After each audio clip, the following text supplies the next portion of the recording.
cried when the Sun City put up decorations for Christmas the day after Halloween. I was like, oh my god.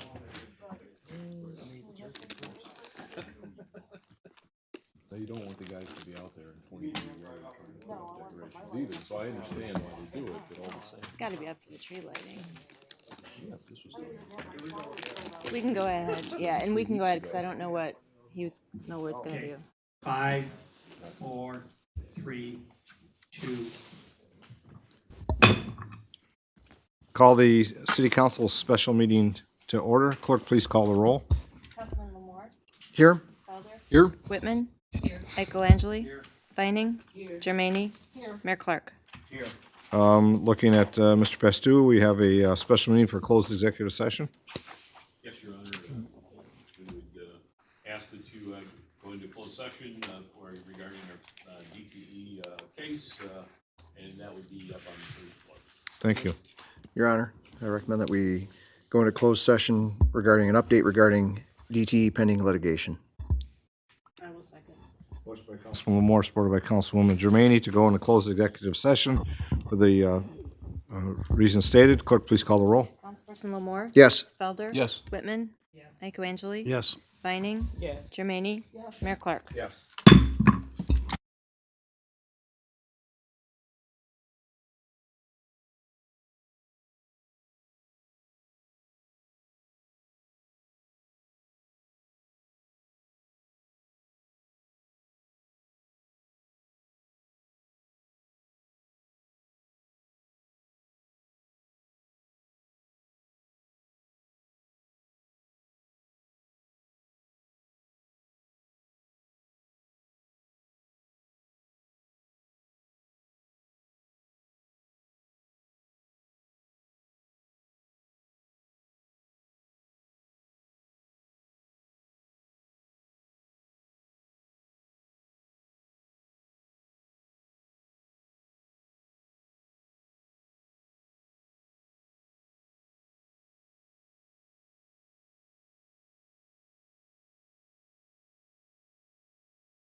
That's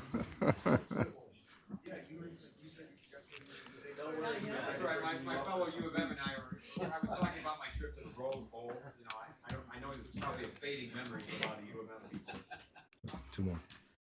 They're coming in. Let's get back to the meeting.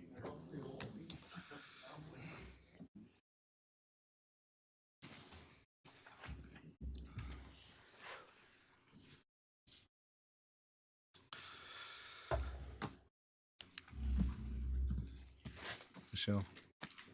We just need to- Roll call or, okay. That's fine. So we need a motion to go back in. Motion to go back into regular session? Oh, did it? Okay. Motion by Councilman Moore, supported by Councilwoman Germaine to go back into open special meeting session. All in favor, say aye. Aye. Make a motion that we adjourn. Second. Motion by Councilman Michelangelo, supported by Councilman Lamore to adjourn. Clerk? Or Councilperson Lamore? Yes. Felder? Yes. Whitman? Yes. Michaelangeli? Yes. Vining? Yes. Germaine? Yes. Mayor Clark? Yes. So, we'll just continue to move right forward. So at this time, I'm going to call the city council work session meeting to order.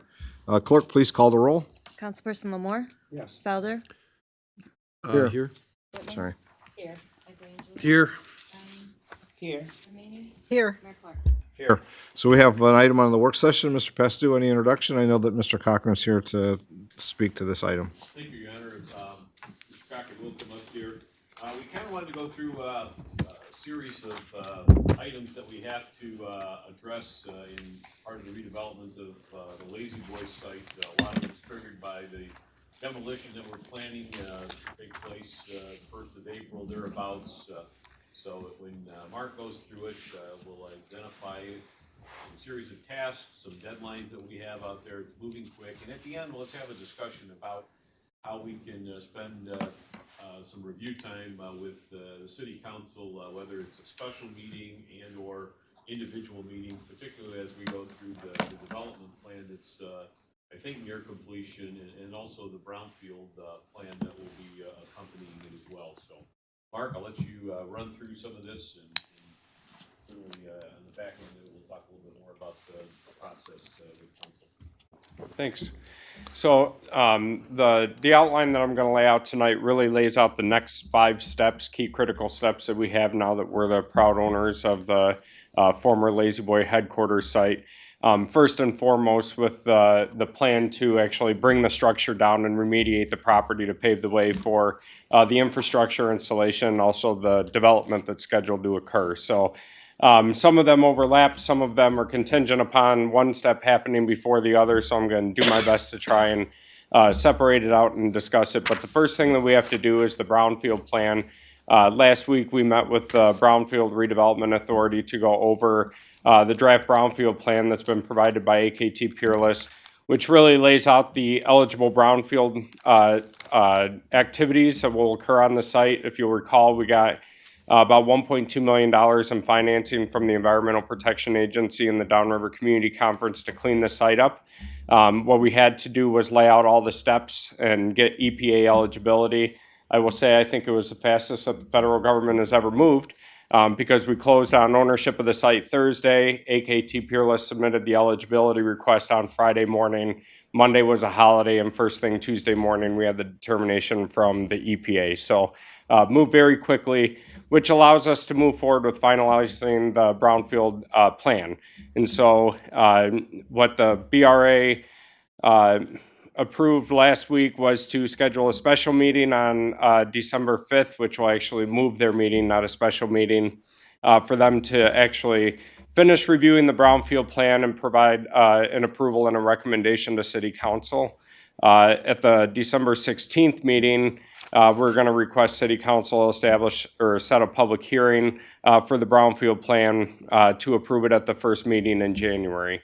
So those are the next steps. What the brownfield plan does is not only lays out all the eligible activities, but schedules out the time that the city is going to recoup the funds that we're laying out for the demolition. And so it's taking it out a number of years, which you'll see the numbers are still being worked up a little bit, but you'll see I think it's about a 16-year repayment right now from the way that we're looking at it. And so it'll lay out the projected tax capture and the amount of development that's going to be needed on the site to meet that target and the payback.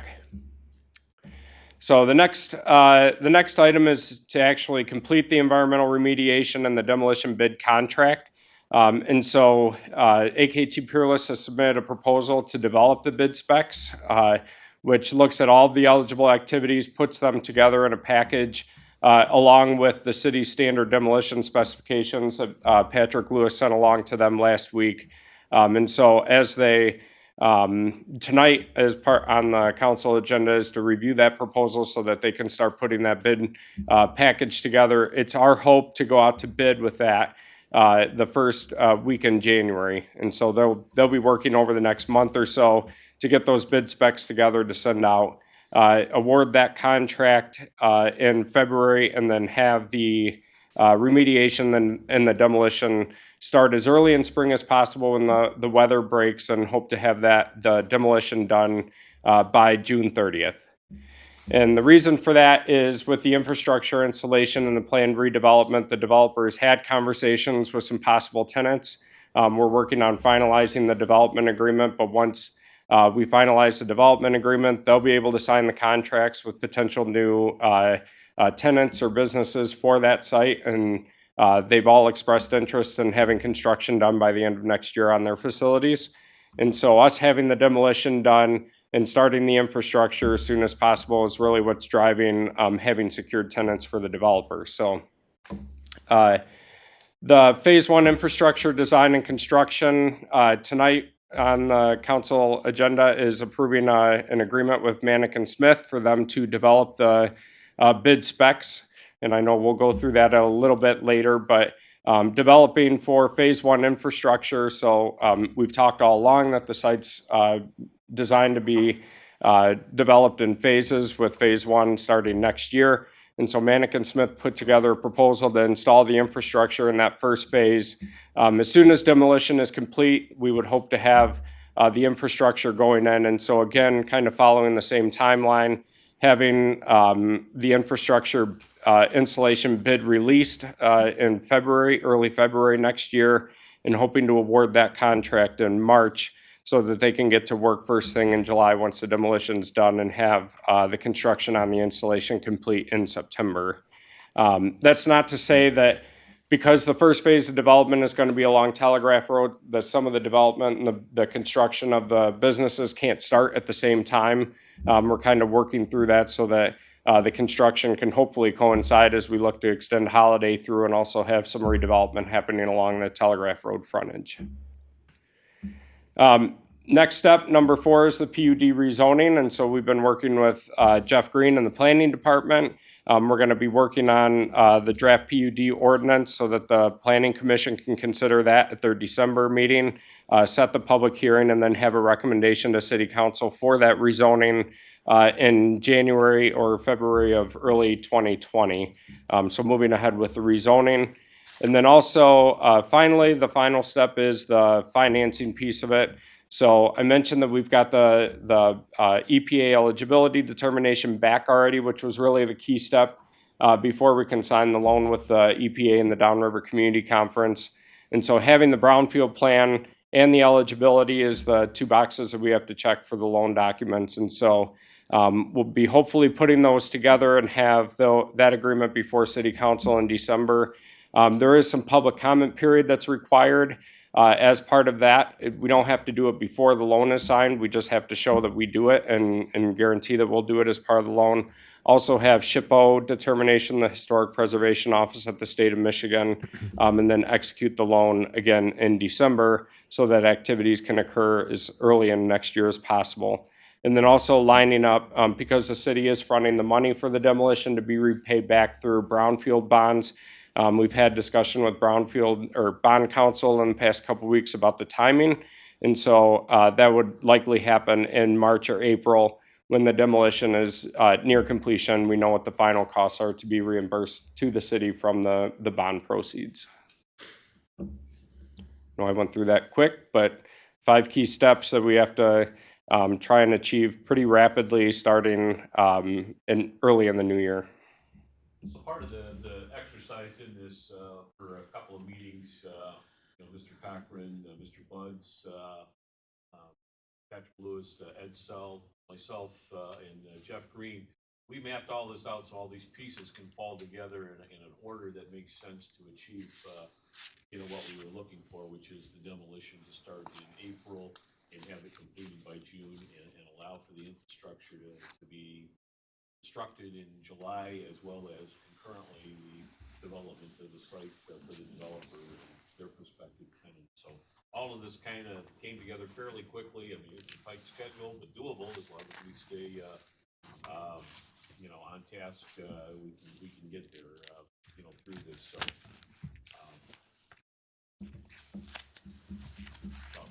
as it pertains to that, we'll talk about the further discussions with council on a couple of the items we talked about earlier. So on the work session for Mr. Cochran, questions on the timeline items that are listed here, the 5 areas reviewed. I have a question. Yes, John? Is there anything on this chart that, I didn't run it on a Gantt chart. Is there anything in here that's critical that if it's not done on a certain period of time, it's gonna exacerbate the schedule? Yeah, I think the key point is making sure that the demolition is occurring as early in the spring as possible. And then again, us starting to get repaid for the demolition as soon as possible is dependent on the developer signing agreements with businesses going in starting next year. So if we were to have to push anything back, obviously we would adapt, but it would push it further into spring and summer, which isn't ideal at this point. But does that answer your question? I do think that, certainly going through the development agreement, with city council is important. Something that we certainly want to be able to do here in the next couple of weeks, either privately or in a special meeting work session format. But that also ties in with the brownfield plan itself. And then I think also some of the items that you have on tonight, I think is pretty important to move along the infrastructure design aspect of it so that everything continues to move in a manner so that all of the timing fits into place and together when we need it to. Question, Your Honor. Is the PUD rezoning, is it based on a plan, or is it just gonna be, we're rezoning the property PUD and the developer will be submitting a plan at a later date? It's going to be both. We're going to do the rezoning and a PUD agreement with the developer at the same time. So he'll be submitting plans based on the schedule sometime in January? Mm-hmm. Well, I think also too is the context of it is going to be the sub-area plans that were approved. We're using that as the foundation. There was, I think, 4 plans that were submitted, so they're going to fall within, that framework. I'm talking, later on tonight, Mr. Lewis, certainly from an engineering initial phase for design used the primary coming off a holiday as the basis for the infrastructure as it pertains to the road, water, stormwater, and then I think also critically talking about the drain itself and the road across that. So a lot of that initial design is for future development is integrated into the proposal. Yeah, honestly, some of it's been a little bit fluid depending on the business. The developer is in discussions with determining how much parking they need, how much building sizes, where it would fit on the site, where it's going to go, and looking at 4 or 5 different businesses, and kind of the puzzle on how it's all going to fit has been a bit fluid until they get signatures on paper and we know where they're going to go. But again, what we've seen is when he has one tenant on the hook, he's got another one, then another one after that. And so it is starting to catch fire, so to speak. Once it goes, it's going to start going pretty quick, we think. Other questions for Mark at this point?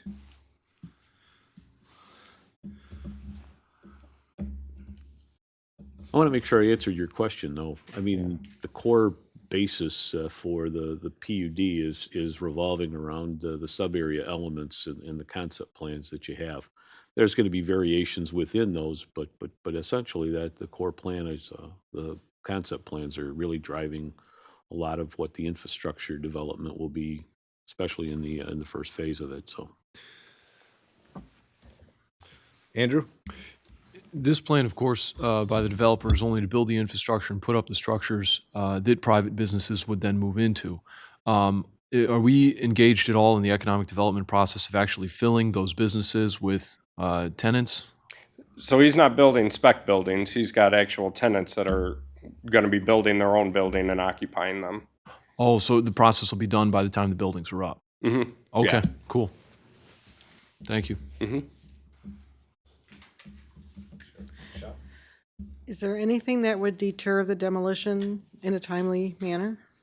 I mean, we're hoping to get the bid specs done in a timely manner and then have enough time for everybody to respond and then award the contract. So as long as we stay the path with the brownfield plan and the putting the specs together and getting it out in time, it shouldn't prohibit anything. February, March, is that? Yeah, Thank you. as soon as the weather breaks. And that's really, we're trying to get it out as soon as possible so the contractors can line up the work as early in their season as possible and not get pushed further out into the summer. Because then that would push back the infrastructure installation, the development construction. John? Do we have time for a couple questions? I think so. And then I just an overview. It's not on this, but another item. You have another item? Yeah, it's just an overview, not necessarily on the timeline, so unless there's other questions. Can you, I have some concerns about the Manick and Smith contract, which I've articulated to you and the mayor and Vince. What is really the scope of their infrastructure relative to the overall redevelopment? I'm trying to wrap my arms around exactly what are they doing as part of this project, besides putting in water and sewer and curb cuts for the road. I'm going to ask Mr. Lewis if you want to come up there and talk about some of the specifics related to the design agreement that Manick and Smith would be working with the city as well as the developer.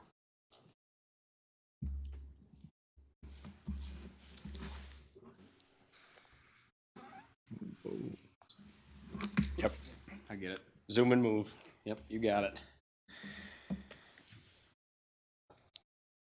Well, can't get this exactly where I want it, but hopefully that helps you with the narration a bit. Honorable Mayor and Council, Patrick Lewis, Director of Engineering and Public Services. I neglected to include a full-blown breakdown of the number of hours there. I thought that was unnecessarily confusing for the agenda item, but I want to focus on a few of the core elements. This is basically a full-blown, the phase one, the proposal you see before you tonight is broken up into two pieces. One of those is the phase one development, and that includes a full-blown set of biddable plans and specifications for all of the utilities. And that's water, storm sewer, sanitary sewer, roadways, sidewalks, some landscaping details, even a signalization plan for Holiday and Telegraph, because we anticipate that will have to change, that MDOT's going to require us to change that. So all of those tasks are basically in the phase one part of the proposal, which they're calling phase 1A in their proposal that you'll see on the agenda. That includes all of those elements to full 100% design. So that package would be taken and provided to the contractors to bid that. It would be bid through the engineering department through our normal specifications process. But we basically one-stop shop on that. The second part of that, which they're calling phase 1B, is a concept level review for the remaining parts of the site. And why that's important is obviously there's certain elements that we need to design to, we need to have a rough idea of what those costs are going to be. So that's almost like a line and grade, so to speak, so that we know that the sanitary sewers will work for the rest of it, because that's important. We don't want to build elements of this that don't work with the balance of the site. The first phase is more expensive and a greater number of hours than you might expect for a front end, because there are certain elements of the site that you have to design now. First and foremost, and I don't know if I can. Here's the mouse pointer on the touchpad. Right here. Oh, okay. Yeah, I guess I'll just do that. This area right here, although we don't believe it's going to be adequately sized, this is intended to be the primary detention area. And so from a storm sewer standpoint, this needs to be designed to handle the entire site right now, because some of this is going to be draining into it. So that's one element where that won't just be a phase one design element, that will be an entire site. So there's additional costs for that beyond what you would see just in the first phase. So that won't be 1/4 of the storm sewer design for the entire site. That will be more like 1/2 to 2/3. Same thing holds true to a lesser degree with the sanitary sewer. The outlet for the sanitary sewer is actually, we have a sanitary that runs along the bottom of Mason Run Drain here. That's an 18-inch diameter. So everything from phase one is going to have to traverse the undeveloped property and tie in somewhere here. So we obviously want that last leg to be designed to accommodate the full-blown site. So we need to do a variety of simulations here of what the different potential possibilities are. What you see here on the screen is from a sanitary sewer standpoint, is probably the densest demand for that. So that might justify a 12-inch sanitary sewer across here. Whereas if this were one commercial site, it might not be. Contrast to that is if this were a commercial parcel, you may need to have a larger runoff coefficient, which would say that there's going to be more running off from the site than if it goes residential. So there have to be a couple of different scenarios modeled. From a storm side, we're landing on a kind of an average coefficient that if we do end up with something denser, they'll have to do some supplemental detention. So those are a couple of the big things. Obviously, I mentioned the signal design. That's a key one because Holiday Boulevard will be the primary route through the site. It is believed and anticipated that this will be a 3-lane approach, so there'll be a separate center turn lane and a through route. However, that doesn't line up with where the signal heads are, and MDOT has typically shown that they're going to make us go through a signal design and probably realign the signal heads there. So there's a significant cost. I think around $20,000 of that 130 is simply for the signal design we anticipate. And then we've got a number of other things that would be, you would think we wouldn't have to do, but there's actually no sidewalk along Telegraph Road. So if the first phase includes these retail, we have to do new sidewalk layout and design along the frontage here. So that's probably a little more intense design than that phase might show otherwise. What we're kind of calling, I don't want to say the big enchilada here, but one of the items that we were concerned about on the front end, I don't know what I just clicked here, but right now the Lazy Boy property goes over Mason Run Drain. Yeah, I'll probably pull this screen down a little bit so you can see it. So the building as it's situated now, kind of in this area, crosses the drain. Now, as part of the demolition specs, we need to include that because that's part of demolishing the building. But what we felt was more appropriate was that in the DEQ, EGLE right now is what their agency is called, in their eyes, if we totally remove the building and then we leave this totally daylighted, we're essentially going to be putting in a request when we build Huber Drive for a new crossing. But if we are able to roll in this to the demolition of the building, EGLE may treat that more favorably as more of an, in a sense, we'd be still improving it, but not improving it to full daylighting conditions. And so we feel we need to prepare the design plans and specifications for, at the very least, the eventual Huber Drive crossing and obtain the permits for that. So on the front end, it's got all those permits and things. Lastly, and this is not quite as large an item, but we have geotechnical investigations for the entire site. And part of the challenge there is we've got the building over some of the areas we're going to be putting this road through. So we're going to go ahead and get geotech reports on the entire site as a part of phase one. So there's 5 or 6 large elements that I would say are influencing the cost of that phase one design that will not be present in those future phases. I can't speculate what the cost might be for phase 2 or 3 or 4, depending on how those are carved up. But I would be very surprised if the number was anywhere close to this for a similar size piece going forward. So I don't know what else we wanted to add. That's probably a fairly good summary for now because there may be some questions. Yep. John, was there a follow-up for now? Or I guess the question I have is, we kind of knew this was coming. And I guess the point that I have is I'm very uncomfortable approving Manick and Smith's contract for $250,000 without going through a competitive proposal process. And I don't see the justification that because they're doing the topo survey that they should get the design engineering. And so the question I have is, we knew this was coming.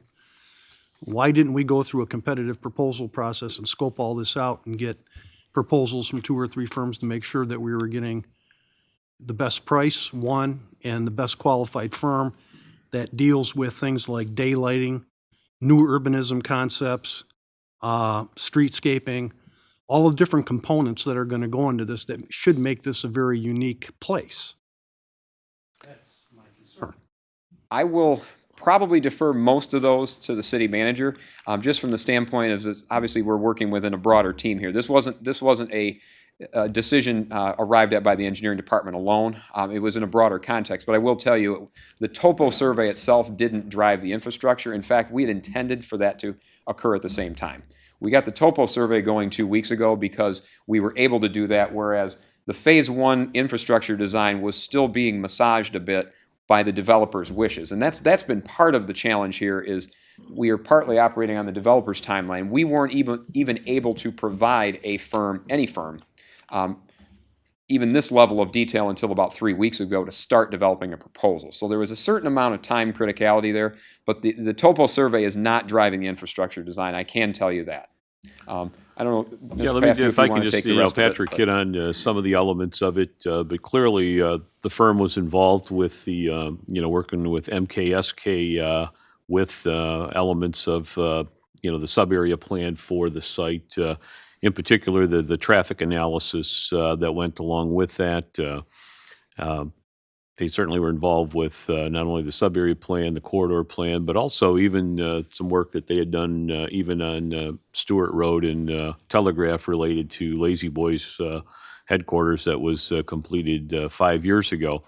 The other part, I think, with it is, the developer has indicated, and they are advancing the money for this infrastructure, is they really wanted to work as a signal to the community to work with local firms, and certainly Manick & Smith is a local engineering firm, and so we approached it as well with that in mind as well, and also knowing that they were going to front the money for it. So between the time element, their experience, having been engaged with it earlier, the developer's desire to work locally, all of those are a combination of why we are where we're at with it.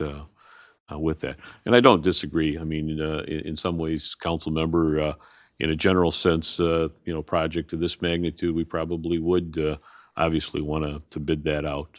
But with these other factors, mitigating some of that is why we're comfortable recommending that we go with Manick & Smith tonight for this design work. Other questions? I know this will come up at the next, at the council meeting as well, because it is on there for review and approval or other action. I know we're getting close to time here. My question is kind of not necessarily on this, but thinking of the site as a whole. We heard the administration talk about already having contacts from people, and they did a site review last week.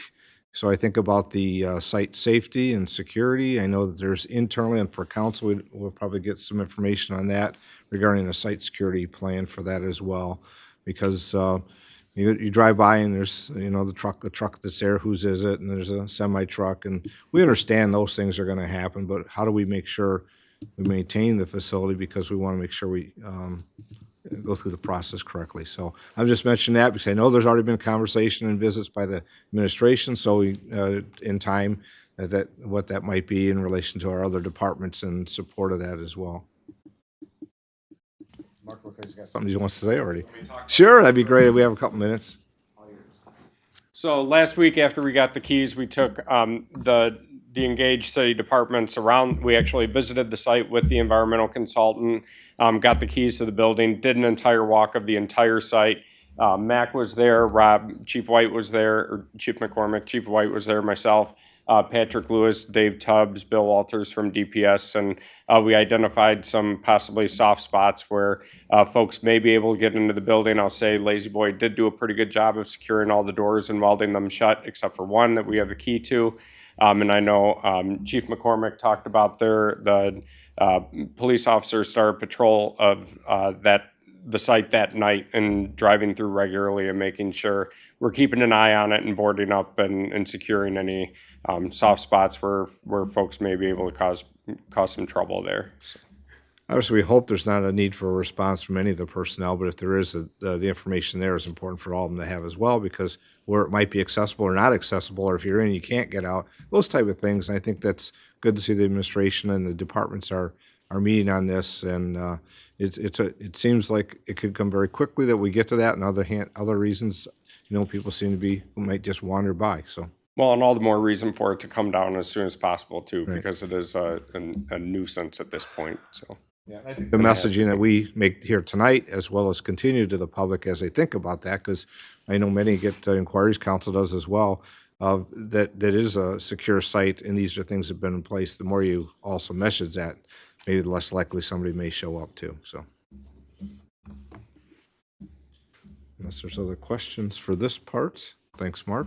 You're welcome. Mr. Pastu, anything further? I know it was the only item I have for the work session. Maybe during the regular meeting under manager comments, I'll talk a little bit how council would like to handle, the further review that I think is important before you take action pertaining to the development agreement and the brownfield redevelopment plan as well, so. So there may be potential for special meetings. Special meeting and or individual meetings with council members, so. Okay, sounds good. We'll do that at the Regular meeting. at your regular meeting at the close with the manager's comments. So there's nothing further. Seeing none. Oh, John. Oh, go ahead. Okay, so I'll close the work session, and we have about 11 minutes for the council meeting. Thank you.